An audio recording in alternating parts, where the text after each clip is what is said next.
You ever have like a really stupid idea that kind of sounds good at the time, but once you get into it, you realize it's a little bit less intelligent than you first thought when you thought it was a really cool idea?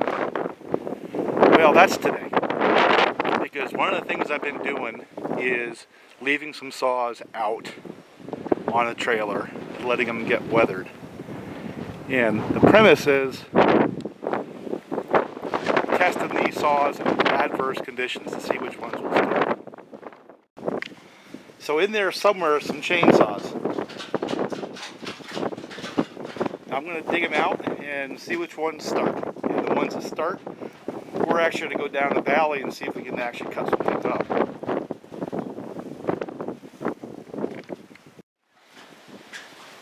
Now I cleaned off the snow, and I think what we're going to do now is pop the air filters and make sure they're not all full of snow on the inside, because that'd be foolish, right? And it'd be smartest if I went down and hit it with compressed air. But who's got compressed air if they're out in the middle of the woods, right? So let's just see what happens. Well, look at that. This saw right here,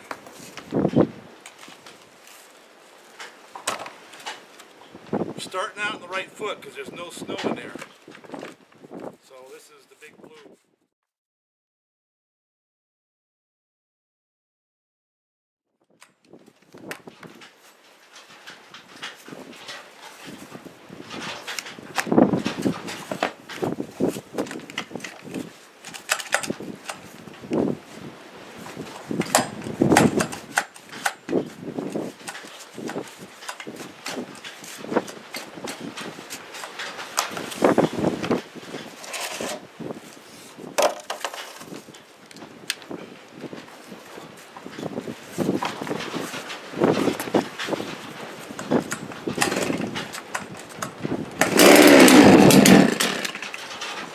I gotta tell you guys, the more I see this saw, the more I like it.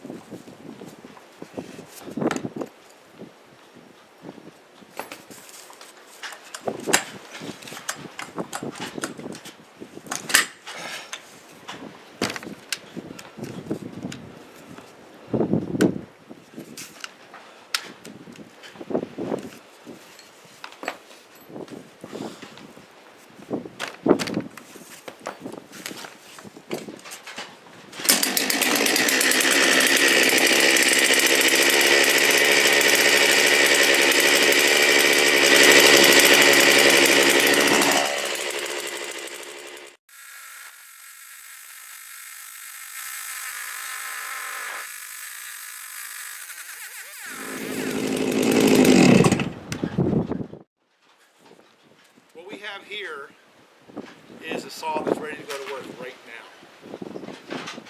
All I did was I pulled it out of the snow and I pushed the snow off it.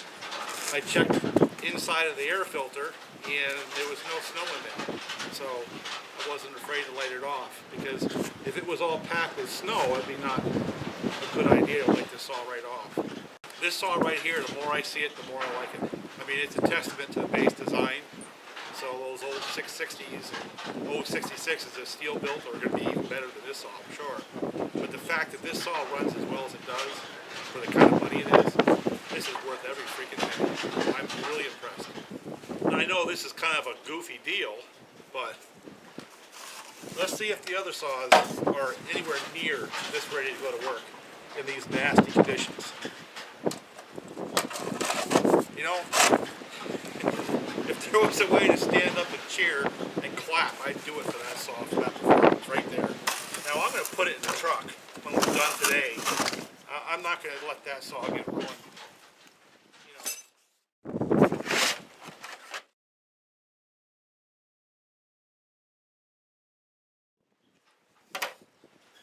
Okay, this saw right here as well doesn't really have anything in the air box.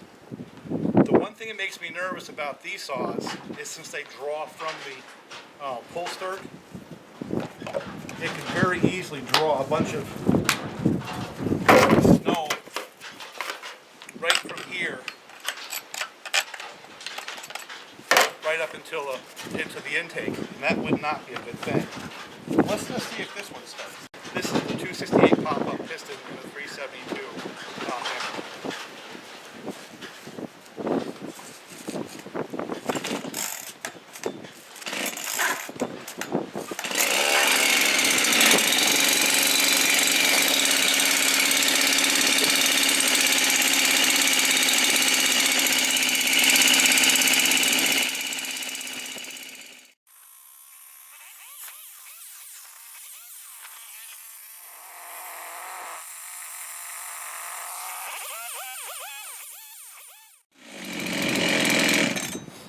So what we have right here is another saw that's ready to go to work. Let me tighten the chain.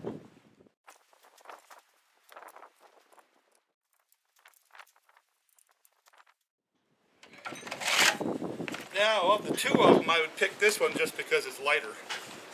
But that's the second one that fired right off. So those two saws, that one being the 268 pop-up piston and a standard 2171 top end, which is the same as a 372 original edition, and that being the Farmertec G, or the Holzfforma G660. Both those saws, in my mind, are ready to go to work right now. Very impressed. Moving on.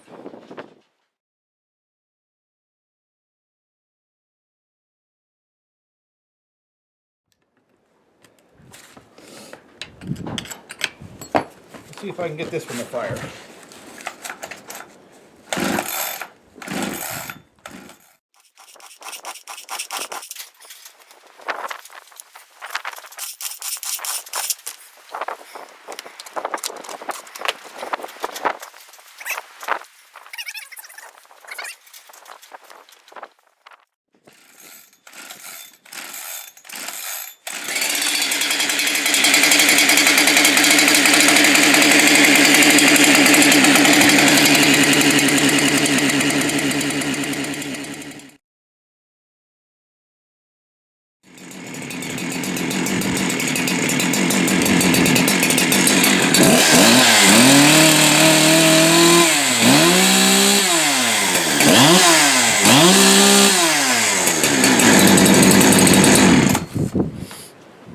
Alright, this saw is started, but it was a lot more effort, and I'm going to attribute that to the aftermarket carburetor ignition system, because it's really hard to get this thing to idle properly and run at low RPMs, and I think that shows up on, you know, situations like this where you have less than ideal conditions. But it started, so I can't say it's not ready for work, but the question I'm going to ask you people every time I go through stuff like this is, you're going to walk away with a feeling of some saws are easier to live with than others, And obviously those two saws were quite easy to live with.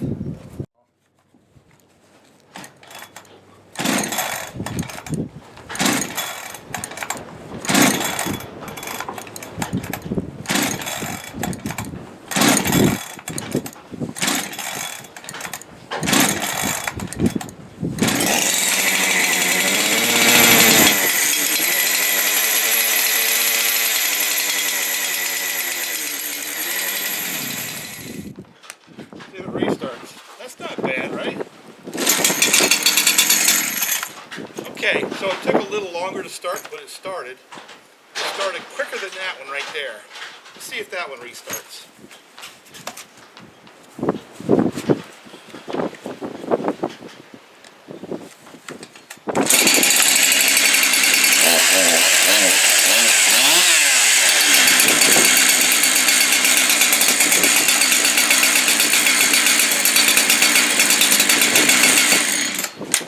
It did. Now I'm going to run that one anyway because that's the one that I've been kind of testing. But of the four saws we just started right now, to me, number one, number two. Or if I'm in big wood, number one, number two. Because that blue saw and that 268 build, they fired off so easily. So we have one more saw to start. And that's one that last time I attempted I could not get it started. And one of my subscribers had come over and he got it fired for me because I just couldn't pull it hard enough. And that's the highway build. Oh, by the way, Bob is saying that on these kit saws, it's not the intake boot that's the problem. It's the flange on the cylinder itself that needs to get cut back, 50 thousandths or so. So, I don't know. We'll see. We're going to get together and test the theory on those. But I think this saw here deserves a little more credit. That's the kit saw. It's a better quality set of plastic than what's on this saw right here. That's the 372. The G372xp has all different plastics. Different in a lot of ways. The material that came in the kit saw is better. One more saw, and then I'll go out and see if I can brave this wind because it's really snowing and blowing right now.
So this is what I'm going to try to do, is I'm going to get my tractor started, if it'll start in the cold. It's another whole deal. And I'm going to leave a couple of these saws in my truck and then bring the other ones out into the woods. And I'm going to leave this guy right here. It's proven its point. I don't need to spend more time with it. And I'm going to probably bring this saw because I'm trying to test it. We basically built it into a hay tractor to move hay around the barn and load our customers and stuff like that. So it's no longer got the loader bucket. It's got a modified hay spike, which I did. That was one of my creations. Flipped it upside down and from a skid steer, and it's got glow plugs, and it's been sitting out here too, obviously, for the last couple of storms, just like the saws did. So let's see if we can get it fired up.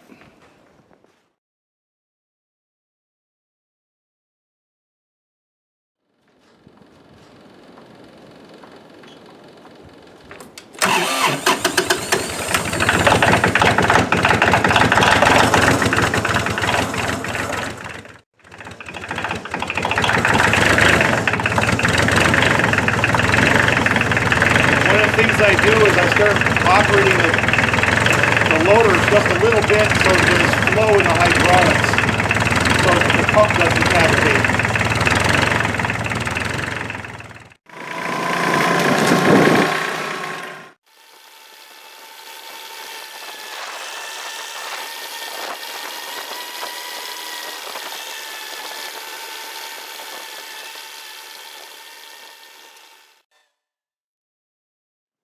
So there's no common sense in this at all. This is pure entertainment for me. Basically, I got a couple of dead trees out there. I'm going to take one today, one tomorrow. I guess what this is more a video about living with these saws. You know, we talk about them and stuff like that, but let's just do some stuff with them. Let's actually live with them for a little bit and see how they react to different conditions. And I showed you the starting of these things, right? Well, I'm going to use this saw because it's got the best chain. I don't feel like sharpening a chain out here. This is going to be cold. Ears are all full of snow. Isn't that great?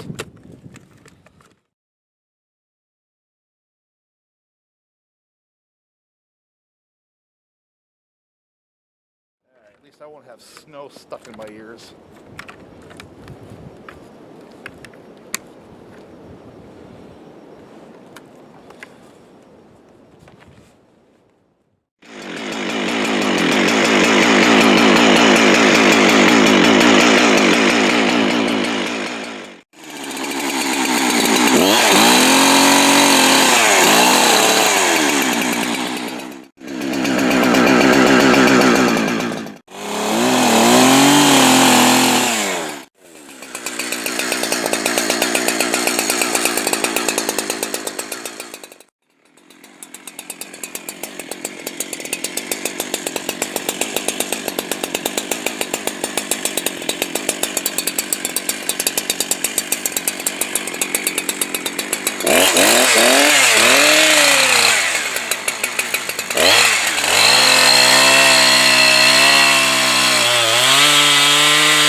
kind of thing that bothers you when it just shuts off like that.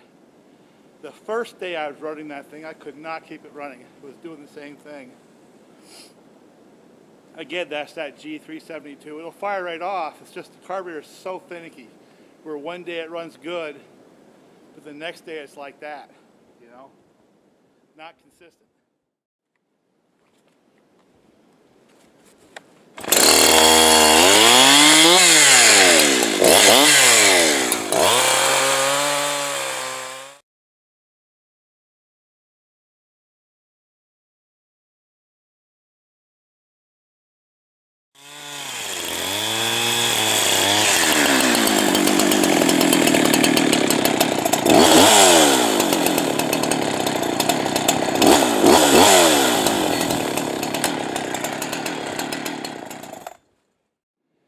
See, there's two ways you could look at this. One is it was effective in getting me some firewood, because it was, right?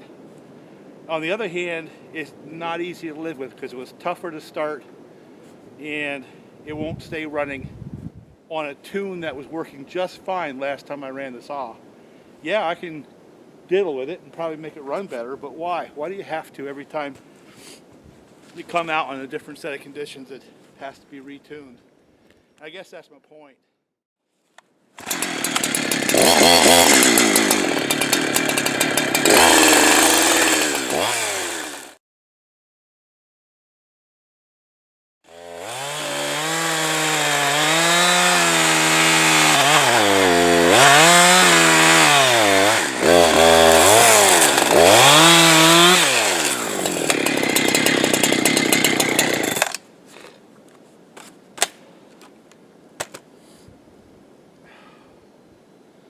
Well, let me back the tractor in here and then I'll worry about this thing when I do that. Maybe I'll try to tune it and make it work and make that the video is what you got to do to make one of these rather uncooperative saws cooperate.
Got it idling.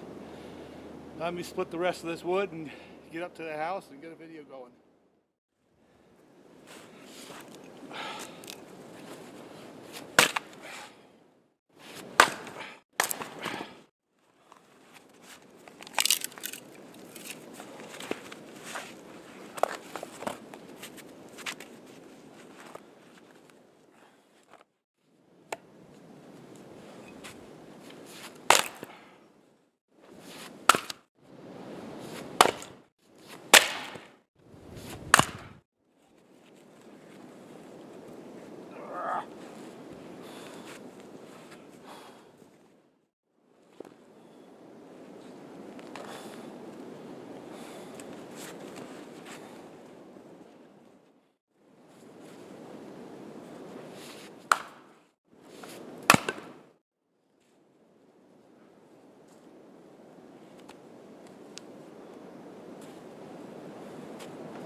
goofy as that saw is, and as finicky as it is, look at this, I got firewood with that saw.